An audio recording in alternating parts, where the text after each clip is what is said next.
Hi mga kayamyam! Kumusta? Mga kayamyam, naka-encounter na ba kayo ng taong hindi marunong maging masaya para sa iba? Ito yung taong hindi na-appreciate ang mga blessings na nare-receive ng kanyang kapwa. For this ganap mga kayamyam, pag-uusapan natin ngayon ang mga dahilan kung bakit hindi nagiging masaya ang taong ito. Unang dahilan, inggit. Ang taong ito mga kayamyam ay punong-puno ng inggit ang kanyang puso. Nagagalit siya mga kayamyam kapag nakikita niyang umaangat ang kanyang kapwa. Kapag nakikita niyang pinagpapala ang kanyang kapwa.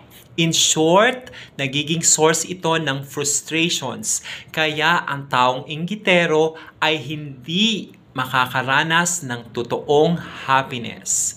Pangalawa, walang contentment ang taong ito. Mga kayamyam, kahit anong blessings ang ma-receive niya, hindi niya ito na-appreciate. Ang gusto niyang mangyari, palaging siya ang bida sa lahat ng bagay. Siya ang bida sa mga istorya na kanyang maririnig. Kaya kung minsan mga kayamyam, sinisiraan pa niya ang kanyang kapwa. Pangatlong dahilan mga kayamyam, ang taong ito ay pleaser. Ang mangyayari sa kanyang buhay ay nakadepende kung ano ang sasabihin ng ibang tao, maging sa kanyang pananamit, maging sa kanyang looks, nakadepende sa sasabihin ng ibang tao. At ayaw na ayaw niyang makakarinig ng mga criticisms from other people.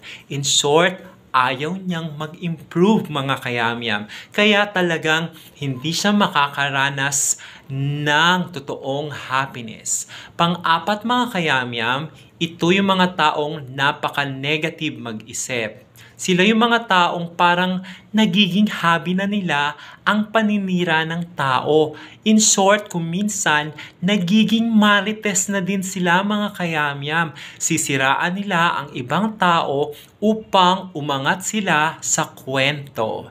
At ang panghuli mga kayamyam, sila yung mga taong mahilig mambuli. Gusto nila mga kayamyam, dinadown ang ibang tao. Gusto nilang ikalat sa ibang tao ang kasiraan ng ibang tao.